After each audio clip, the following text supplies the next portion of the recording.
I'm a god. Well, what if there is no tomorrow? I'm a god. There wasn't one today.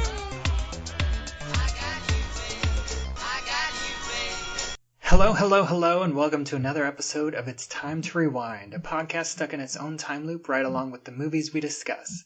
And this season, we're taking a look at Groundhog Day, after day, after day, after day.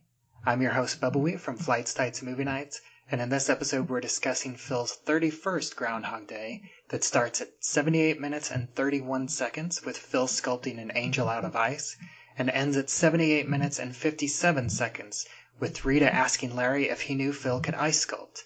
Today, once again, my guest is David Brooke from Blueprint Review. How are you doing today? Hello again, not bad.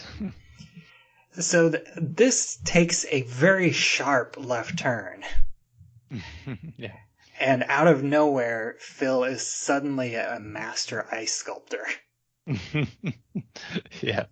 So, what do you think? What do you think this scene is here for?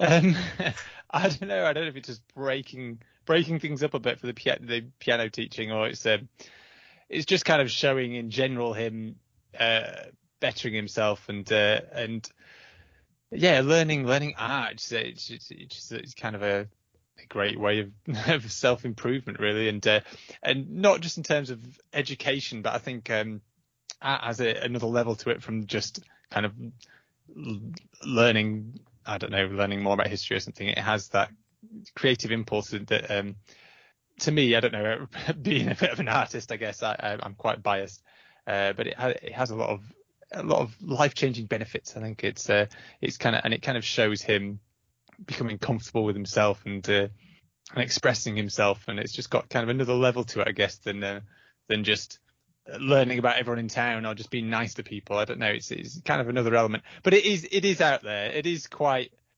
You could argue maybe it's a touch too far compared to some of the other things, but you could probably say that about a lot of things in the film. Because as you say, it is a bit out of nowhere. Is it totally out of nowhere though? Doesn't he see? He just sees some ice sculptures earlier. Am I making that up? Yeah, he at the end of the slap montage.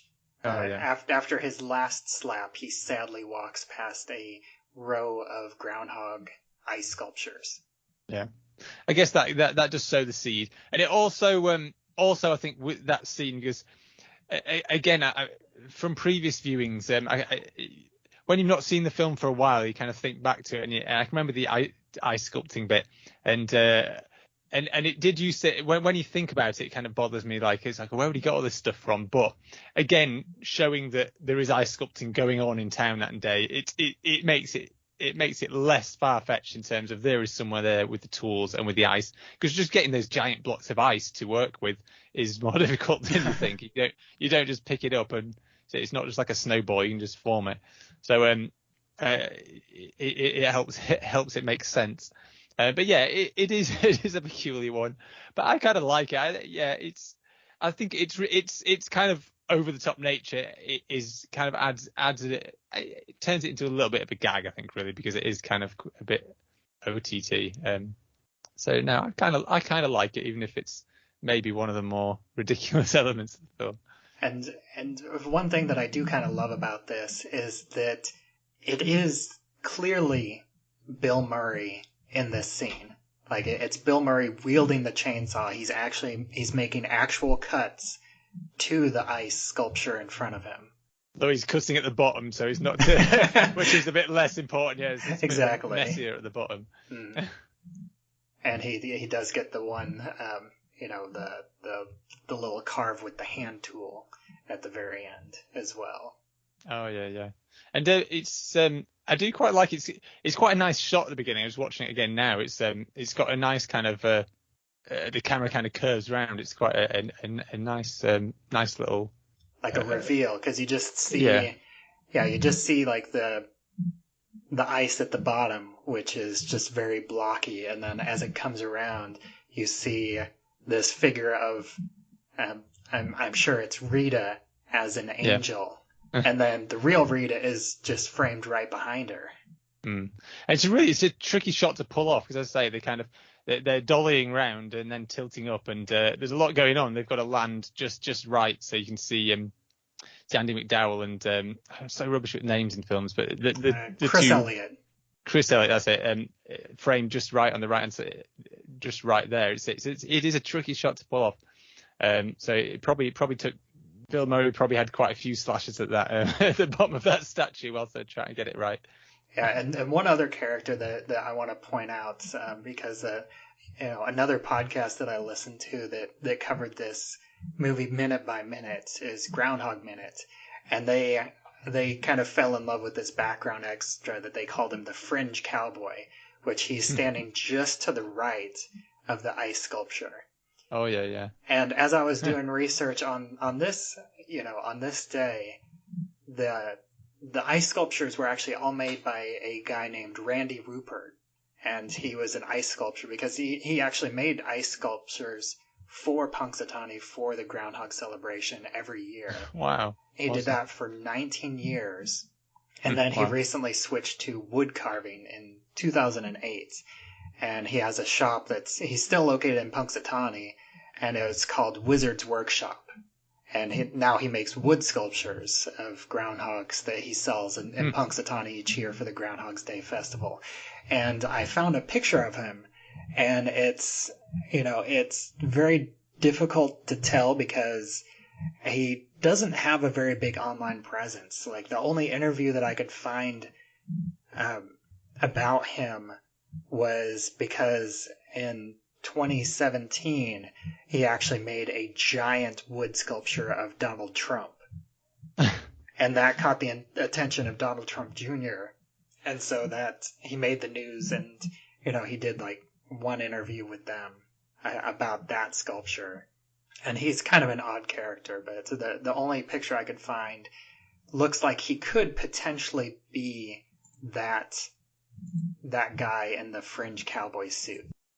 Yeah, I saw on social media that. I think it's a possibility. They do have it might just be the beard, but they do have a similar look. And it's difficult to say because it's been a while. It's hard to always think of. I'm terrible. Whenever I think of films from the 90s, I think, it's not that long ago. And then you think that was just like 10 years ago. yeah. It really was. It's like, I saw that in the cinema. It wasn't that long ago, but it's like, oh, wait. But no, time flies. But yeah, I think it could be him. You kind of feel the way they framed him, that it could be a nice gesture to be like, oh, do you want to be in the film in this scene? So I don't know. I think there's a strong chance it could be him. And he also was.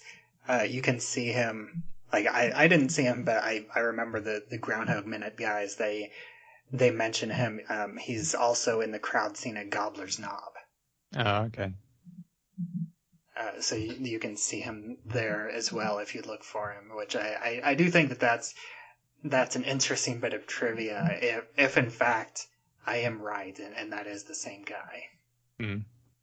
This again is a shorter episode because there's not really a whole lot to talk about because it's just this ice sculpture, and then and I did want to mention that this is the kind of thing that really pisses me off and screws up my detailed calculations that I'm trying to do for how long Phil has been in here, because there is no mention of the ice sculpture before this, and this scene takes place from whenever they show that he's just starting to learn scales to when he's just starting to learn the piece of music that he learns for the finale. Like, did he just stop learning to play piano and then he decided to learn ice sculpture? Because I feel like in the amount of time for him to learn how to make this ice sculpture, he would have become much better at piano than what we see before and after. Yeah, I know what you mean. I was going to say this is another reason why this stands out about the ice sculpture one, because it must take years to become that good, because it's like any sculpture. It's sculpting. It's an art form. It can't be easy to learn to learn to be that good unless he had some secret abilities we don't know about in the past. But I doubt it from what we see of Phil at the start of the film. So I don't know. It's a tricky one. You don't get the idea that he would have started learning it earlier, though. I don't know. You wouldn't think he'd have it in him, but it is a funny one. Either that or or it's not all played out in order, which would really confuse your timeline.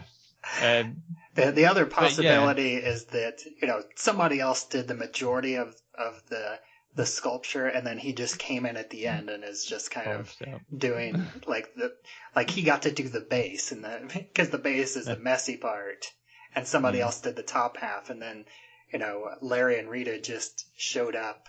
They've been here for maybe just a few minutes, and so they didn't get to see. But with his changing character, you'd have thought he'd have told them if he was just kind of having a go and topping and tailing it sort of thing. So no, I don't know. You do get the sense that it was him from the start. So yeah, it's a tricky one. But at the same time, I think you'd be surprised how long it'd probably take for him to improve the piano for the next scene. But I'll talk about that later, I guess. And then the last thing that I'll mention about this is that I think that ice sculpture in general is very appropriate and thematic to the movie, because ice sculpture is something that you spend all this time on to make this ice sculpture, and then it's melted by the end of the day and it's gone. Yeah. There's a city near us in Nottingham. They do every year or so, I think it is. I don't know if they've done it forever. I haven't discovered it a couple of years ago, and obviously COVID prevented it happening last time. But they have a special kind of ice sculpture day around Christmas where all around the city they'll have ice sculptures that just stay there until they melt, basically. And as I say, it's usually pretty cold around that time of year. They might last 2 days, but it's really cool. I really enjoy going to it. There's some amazing work out there. And but that's kind of cool because, like you say with the Groundhog Day, it's just it's artwork that doesn't last. It's just there and gone, which is quite nice. Yeah, just like everything that Phil does in a day is gone the next day. Yeah, I guess one thing that I guess. I mean, I haven't done any ice sculpting myself though, because I don't know. A lot of the time they tend to do the ice sculptures in frozen areas, because I imagine they don't always do them in one day, because I'd have thought sculpting something that big would take a while, so they'd probably do it in an environment that would stay frozen for a while. But I might be wrong. I have actually I did some filming with a professional ice sculptor for a documentary, but I didn't really film him doing much ice sculpting, unfortunately. I filmed him going on a recce to a location where he was going to build a giant ice amphitheater to do this special kind of music performance. So I was there with the musician and the ice sculptor, kind of scouting out in Lapland, in Finnish Lapland. It's one of my favourite filming experiences ever. Really, it was amazing. But I never got to see my ice sculpting, so I don't know many details. But we saw an ice bar up there. They had I think that was in Swedish Lapland. We kind of went over the border, but they've got like an ice bar where everything's made out of ice, and they have massive sculptures in there, and the bar's just a slab of ice, and it's really cool. So I've kind of met people who can do this, but I must admit it was a fair few years ago, and I didn't ask them how long it took to make these kind of things. But from what I gather, you weren't thinking about Groundhog Day at the time. But as I say, from what I can gather, I think for more complex pieces, it does take a long time, and they do make them in like freezer rooms, sort of like giant walk-in freezers, so they can stay frozen whilst they work on them. So I am dubious as to whether Phil could actually do that in a morning or an afternoon or whatever, because it doesn't look that late. It's maybe getting a bit dark. I'm just looking at it now, but but yeah.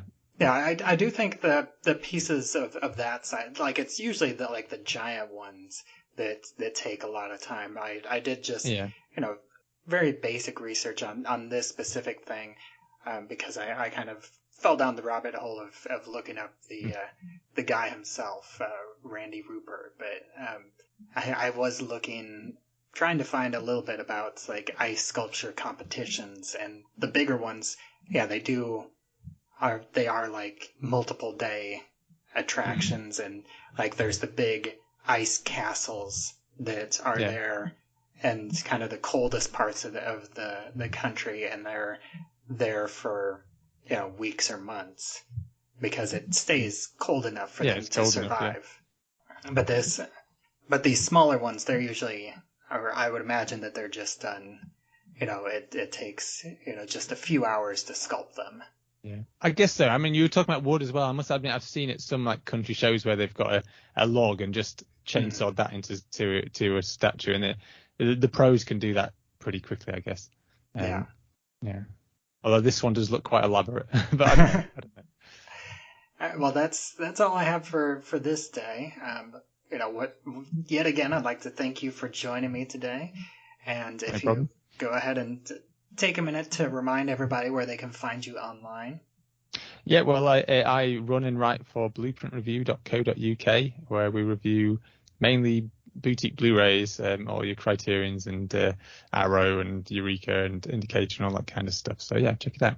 And as always, I am Bubba Wheat from FlightsTightsMovieNights.com. You can find me on Twitter at Bubba Wheat.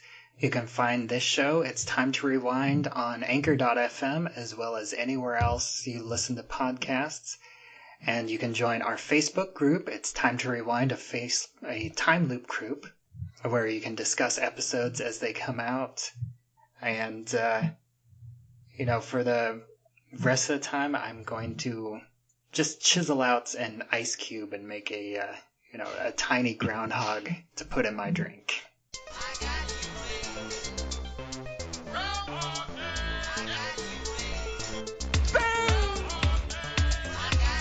I'm a god. Well, what if there is no tomorrow? I'm a god. There wasn't one today. Did you know he could ice sculpt? No.